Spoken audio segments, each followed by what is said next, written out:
ये है दुनिया की सबसे खतरनाक जगह, यानी राजस्थान के रेतीले इलाकों का बीहड़ माने थार डेजर्ट। ये भारत की राष्ट्रीय सुरक्षा की दृष्टि से सबसे संवेदनशील इलाका है, एन इंडो पाक बॉर्डर लाइन पर।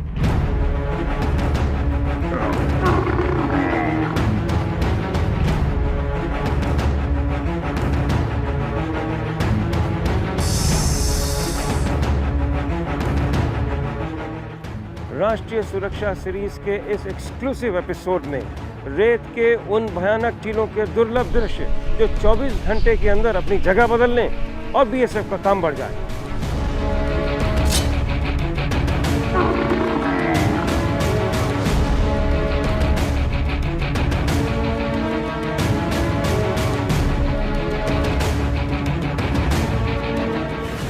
रेगिस्तान, और वो भी भयानक, जहां जीवन बहुत कठिन, दूर दूर तक कोई दूसरा नहीं।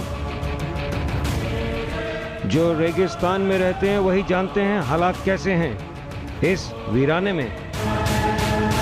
यह है कभी ना भूलने वाला राजस्थान का थार मरुस्थल, ऐसा रेगिस्तान जो विश्व भर में प्रसिद्ध है इन रेत के टीलों के लिए, जो अजीबोगरीब ढंग से अपना स्थान बदलते हैं। ये समुद्र की लहरों की तरह दिखने वाले और चलने वाले रेत के टीले बहुत ही अद्भुत हैं। और इन सब के साथ साथ थार रेगिस्तान में एक और अजूबा, खोई हुई सरस्वती नदी का शायद छुपा हुआ दरिया, तपती रेत के कुछ ही फीट नीचे मीठे पानी का अंबार। यह है थार। यह शिफ्टिंग सैंड ड्यून्स यानी कभी ना स्थिर रहने वाले थार रेगिस्तान के ये अजूबे रेत के टीले बहुत खतरनाक हैं। यहाँ हर कदम फूंक फूंक कर लेना होता है।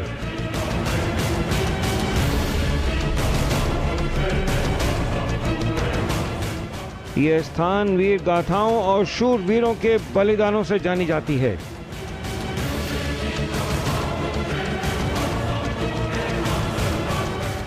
यहाँ पर कोई नहीं रहता सिवाय इन जियाले नौजवानों के, सीमा सुरक्षा बल के मस्तानों के।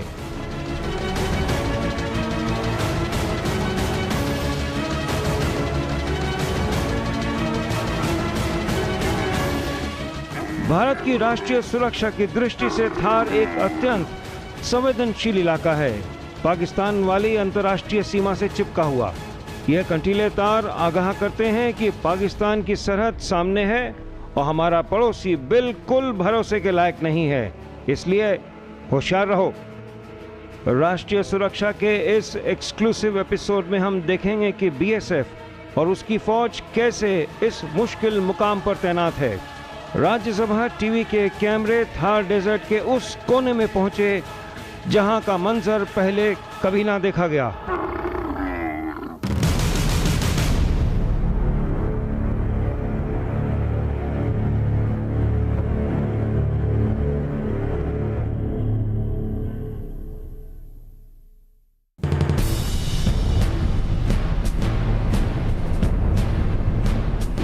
पहली मर्तबा और सिर्फ राज्यसभा टीवी पर थार के छुपे हुए छोर से सुनहरी रेत के अद्भुत नजारे। जैसे ही सूर्य की पहली किरण पड़े, थार की रेत सोने जैसी जगमगा उठे।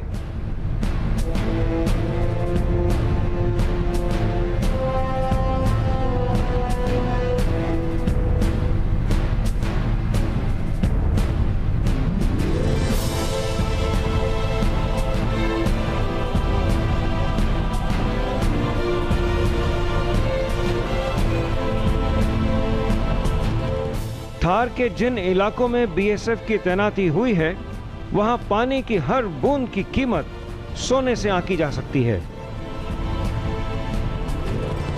इस रेगिस्तान में पानी की कीमत हमसे ज़्यादा कोई नहीं जानता है, क्योंकि एक जवान को अपने साथ ड्यूटी के कम से कम 4 से 5 लीटर पानी ले जाना पड़ता है। इसके अलावा हमारा काम चलता नहीं सर। पानी मोस्ट इम्पोर्टेंट है यहाँ पे सर।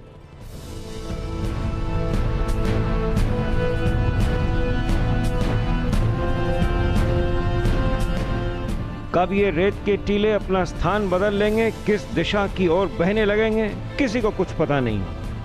इस पृथ्वी पर यह अद्भुत नजारा केवल 2 स्थानों पर दिखता है, अफ्रीका के सहारा रेगिस्तान में और यहाँ भारत में राजस्थान के थार डेजर्ट में। वह जगह जैसलमेर से करीब 125 किलोमीटर दूर भारत पाक सीमा सरहद पर कर्फ्यू वाले इलाके में। सन 65 की लड़ाई के बाद जब भारत और पाकिस्तान की पश्चिमी छोर पर बंटवारे वाली अंतर्राष्ट्रीय लाइन खींची गई, तब से हमारे पड़ोसी ने इन रेतीले टीलों को निशाना बनाया हुआ है। पाकिस्तान लगातार अपनी नापाक कोशिश करता है कि कैसे घुसपैठियों द्वारा चोरी छुपे थार रेगिस्तान के रास्ते भारत में सेंधमारी की जाए।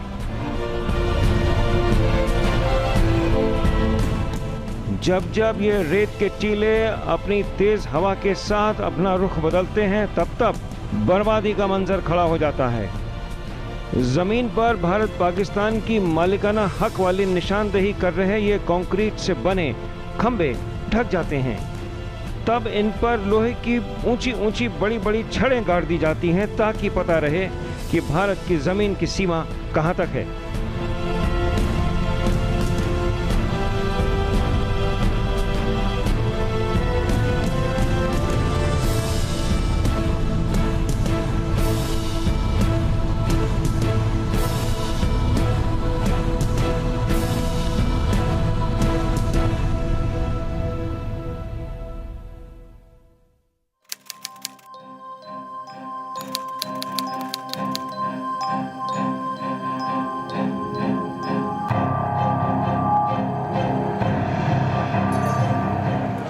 छब्बीस 11 का वो दिन सबको याद है, जब पाकिस्तान ने अपने आतंकवादियों को भेजकर मुंबई में कत्लेआम मचाया था।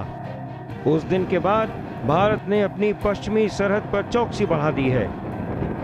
समस्या तब आई जब रेत के टीलों ने बॉर्डर पर लगी कंटीली तार वाली दीवार को करीब करीब ढक दिया।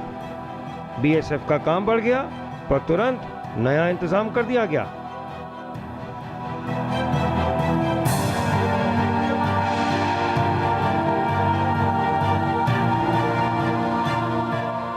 क्या इसकी खासियत है, आप जो बता रहे थे? ये सैंड ड्यून शिफ्टिंग नेचर के हैं। ये अपनी हवा के चलने के कारण अपना स्थान बदलते रहते हैं। जैसे अभी उस दिशा से हवा आ रही है, तो ये वहाँ उस डायरेक्शन से उड़ के आगे बढ़ रहे हैं। जैसे इस डायरेक्शन में आपको मिट्टी गिरती हुई दिखाई दे रही है, ये एज से जो बिल्कुल मिट्टी गिरती हुई दिखाई दे रही है। इसके बाद में ये आगे बढ़ते रहेंगे। जैसे अभी ये सैंड ड्यून यहाँ पे है, ये आगे बढ़ जाएगा। यहाँ पहुँच जाएगा कितने दिनों में, कितने? ये हवा के ऊपर डिपेंड करता है। जैसे अभी सर्दियों में काफ़ी धीरे चलेंगे, लेकिन गर्मियों में एक रात तक भी आगे बढ़ जाते हैं। एक रात में आगे आ जाएगा? बिल्कुल, एक रात तक ये आगे बढ़ जाएगा और ये यहाँ से पूरा गायब हो जाएगा। मतलब ये जो है फिर ये जगह यहाँ खाली हो जाएगी? यहाँ खाली हो जाएगी। जैसे अभी ये बीच में ये खाली है, वो ये स्थान यहाँ पे खाली हो जाएगा। ये अप है, वो आगे डाउन हो जाएगा। लेकिन इसका कोई निश्चित पैटर्न नहीं है। समुद्र की लहर की तरह दिखाई दे रहा है, इतनी स्पीड से ही है। ये कोई इसका कोई निश्चित पैटर्न नहीं है कि इस डायरेक्शन में खाली होगा, इस डायरेक्शन में जाएगा। ये कहीं भी जा सकता है, कहीं भी रुक सकता है। अभी कल की ही बात हो, जब ये रेत का टीला ओरिजिनली यहाँ पर था, जैसे ही हवा का रुख तेज हुआ, रेत के टीले ने अपना स्थान बदल दिया। इस दौरान बीएसएफ के जवान पूरे इलाके पर पैनी नजर रखे हुए थे।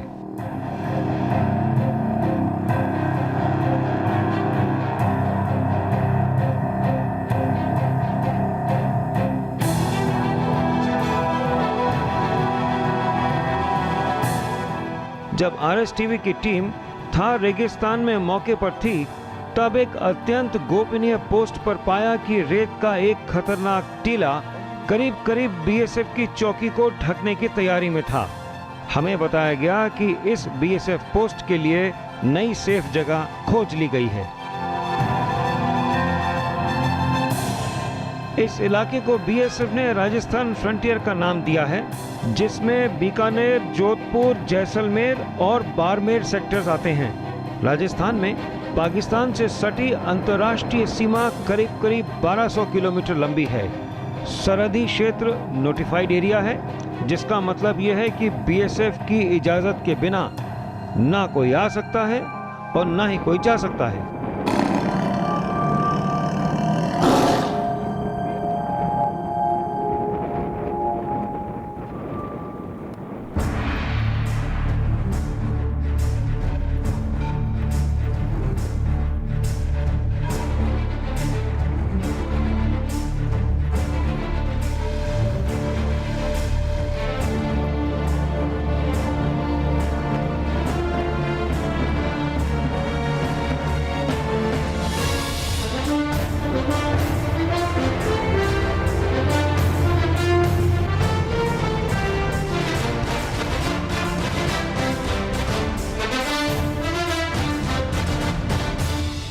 रात के अंधेरे में भी टेढ़ा मेढ़ा बॉर्डर बीएसएफ के पहरे पे रहता है।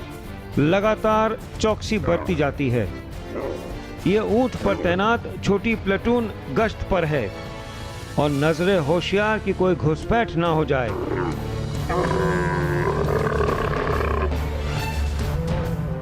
रात के अंधेरे में भी हर कोना साफ साफ दिखना चाहिए। बीएसएफ ने पूरी सरहद पर चकाचौंध करने वाली लाइट्स लगाई हैं।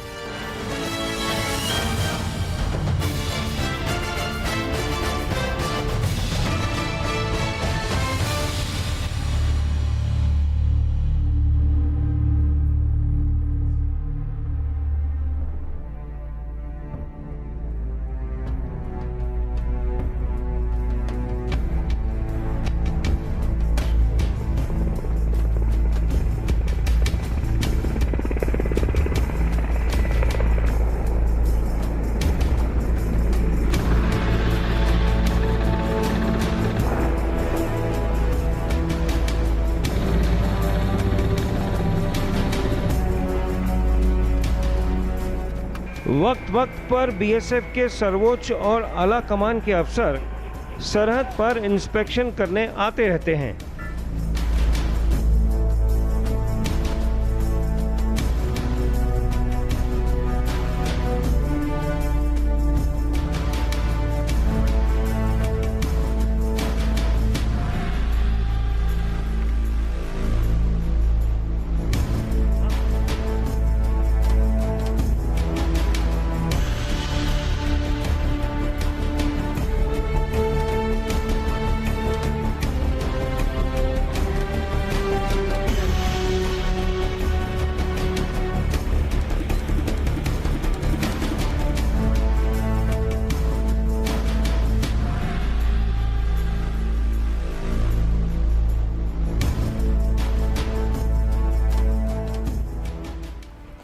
जितने भी तरह के क्लाइमेटिक कंडीशन होते हैं, वैसी कोई भी कंडीशन नहीं है जिसमें कि बीएसएफ डिप्लॉयड ना हो।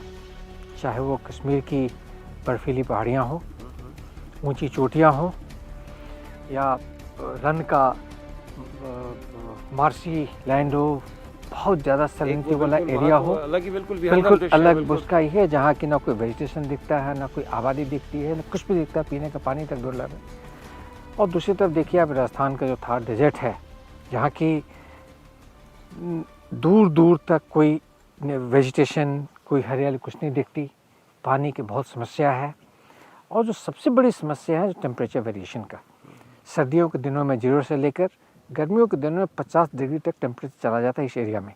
इस जगह पर भी जहाँ पर अभी हम खड़े हैं 50 डिग्री का डिफरेंस है सर्दियों और गर्मियों में। और कैसे आप लोग इसको मई जून में कोप करते हैं, कैसे आप इसको झेलते हैं? यही तो अप्रिशिएट करने वाली बात है बीएसएफ में कि इस फोर्स के जवान और ऑफिसर्स इतने ज़्यादा वेल ट्रेंड और मोटिवेटेड हैं कि वो किसी भी कठिनाई का सामना बड़ी आराम से, बिना किसी डिफ़िकल्टी महसूस किए वो उसका सामना कर लेते हैं।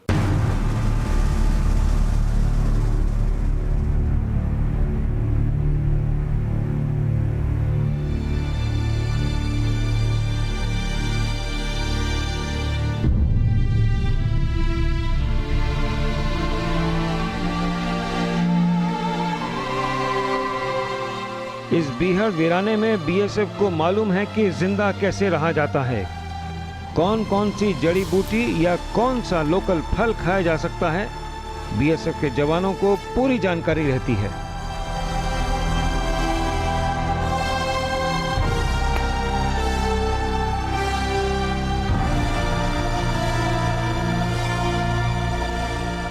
जिस तरह की ड्यूटी में लोगों को लगाया जाता है, उस तरह की ड्यूटी करने के लिए उनको ट्रेनिंग भी दी जाती है। यहाँ के लोग सभी कमिटेड है अपनी ड्यूटी की ओर।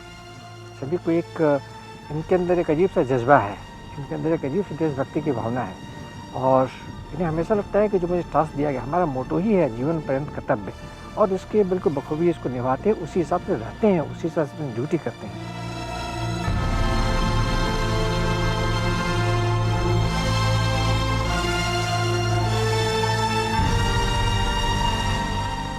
हर जवान को आए दिन इन ऊंचे ऊंचे ऑब्जर्वेशन टावर्स पर तैनाती करनी होती है।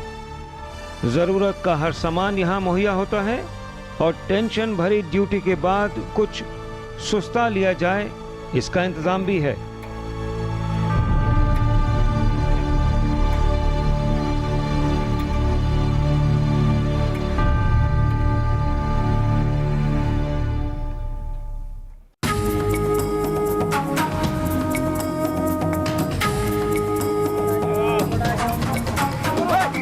कुछ और भी तरीके हैं, जैसे कि इस वीराने से छुटकारा पाने के लिए ये कबड्डी मैच जो 2 बीओपीज के दरमियान हुआ।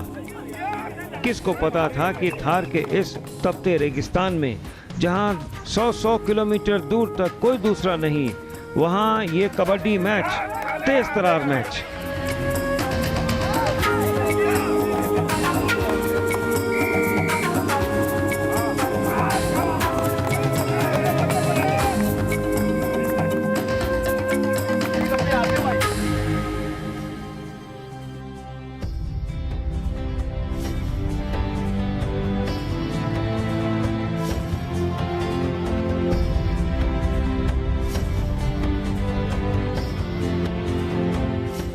जवानों की बैरक्स आरामदेह बनाई गई हैं।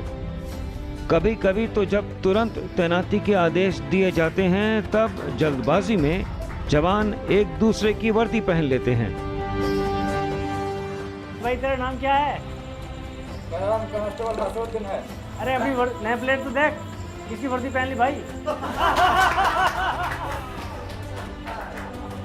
अरे ड्रेस क्यों चेंज करते हैं? नेम प्लेट चेंज कर देते हैं।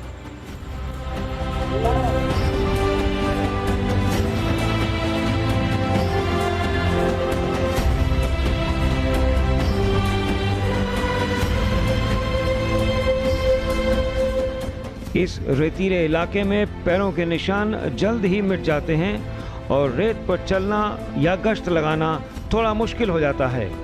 बीएसएफ ने इसका इलाज भी ढूंढ लिया है।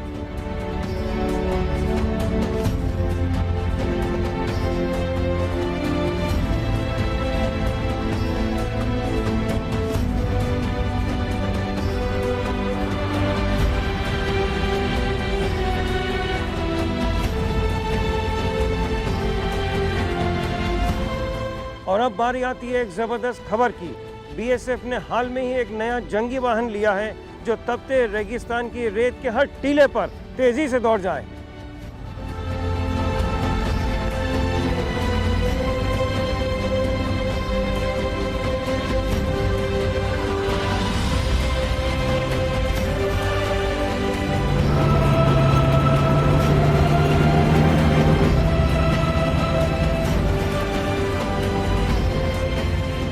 और जब बीएसएफ के जवान इस तेज तरार बग्गी पर सवार हो जाते हैं तो उन्हें इलाके को डोमिनेट करने में कोई कठिनाई नहीं होती।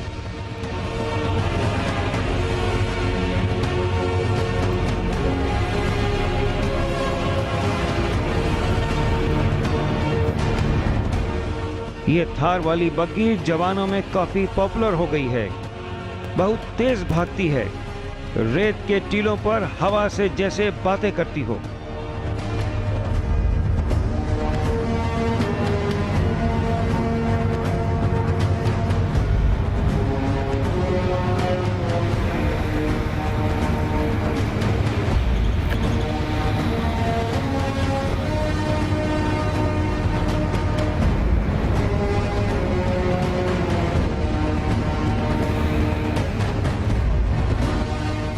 और यदि कभी कभार ये बग्गी रेत में धंस जाए तो मिनटों में इसका इलाज हो जाता है।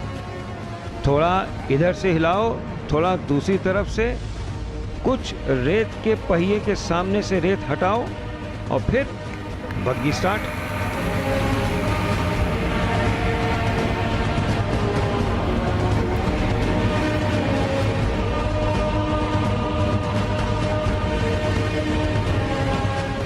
ये रेगिस्तान की बग्गी फिर हमें थार के उस छोर पर ले गई जिसे बीएसएफ के जवान अपनी जान पर खेलकर इस इलाके की हिफाजत करते हैं।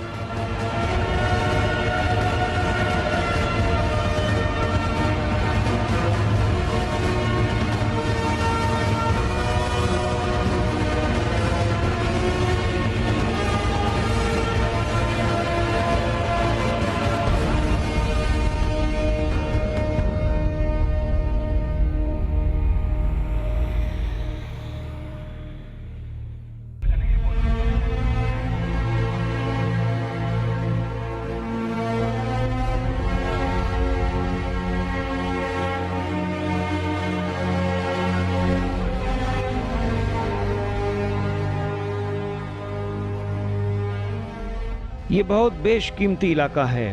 थार के मरुस्थल के बीचों बीच एक गजब की हरियाली वाली पट्टी। कहते हैं कि शायद यहाँ कभी दिव्य सरस्वती नदी का एक बड़ा हिस्सा बहता था। पौराणिक ग्रंथों में भी इसका जिक्र है। ये दरख्त, ये पेड़ 100-200 साल पुराने हैं, अभी भी हरे भरे हैं।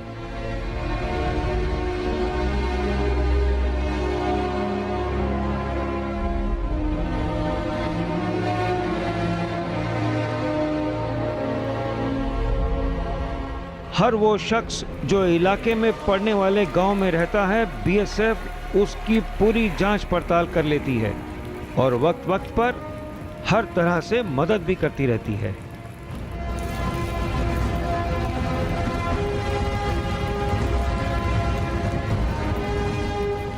इस भूले हुए सरस्वती नदी के दरिया में पानी बहुत मीठा है। पास के गांव के लोग यहीं से अपने लिए पानी लेते हैं और बीएसएफ हर कदम पर उनके साथ रहती है।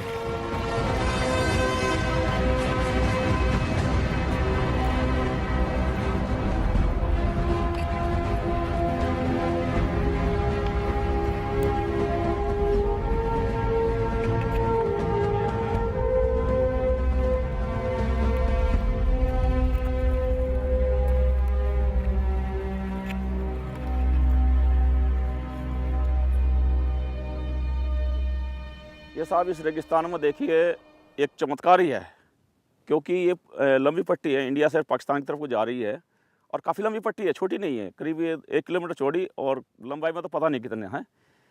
इसमें पूरी हरियाली है और इसके चारों तरफ जो है दंड यानी बाहर में इसके काफ़ी बड़ा रेगिस्तान है। ये एक अजूबा ही माना जा रहा है। यहाँ पर जब फेंसिंग लगी होगी तो 20 फीट पर जो पानी निकला हुआ, 15 से 20 फीट पर, जिस पानी को हम कैंप के लिए इस्तेमाल करते हैं।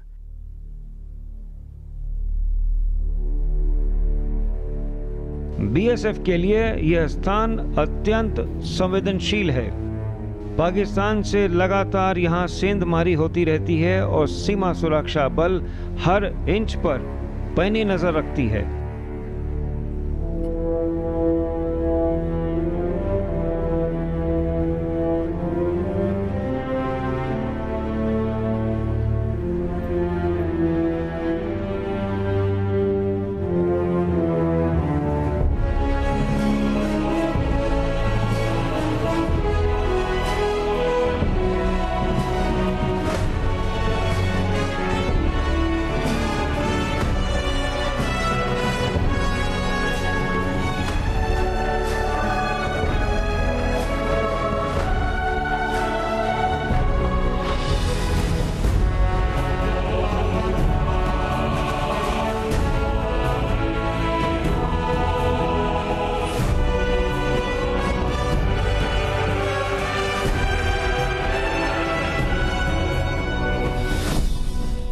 राजस्थान के दूसरे इलाकों में गत वर्षों में अच्छी मानसून हुई है। इसके माने हैं कि रेगिस्तान में हरियाली आ गई है।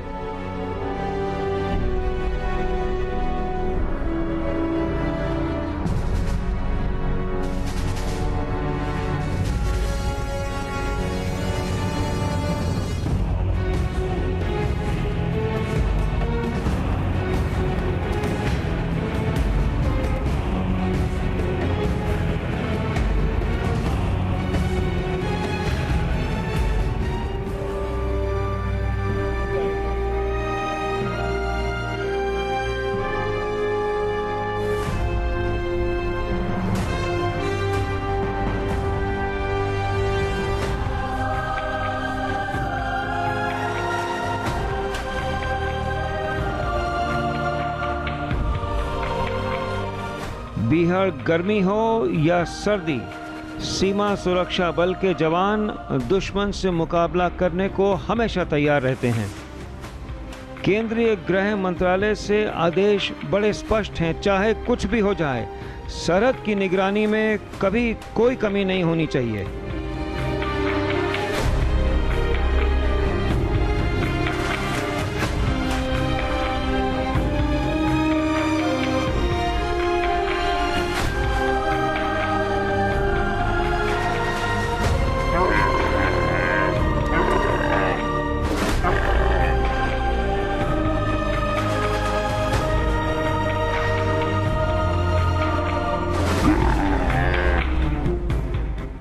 ये थी हमारी एक बेहद खास पेशकश थार रेगिस्तान की अजीबोगजब दुनिया की। इस रेगिस्तान पर यदि कोई फतह कर पाया तो वो है बीएसएफ और उसके जंगी जवान। मैं विनीत दीक्षित अपने साथी कैमरामैन दुश्मन था और एमएस सुरेश के साथ आपसे अब इजाजत लेता हूं। नमस्कार, जय Hind.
Thanks a lot, sir.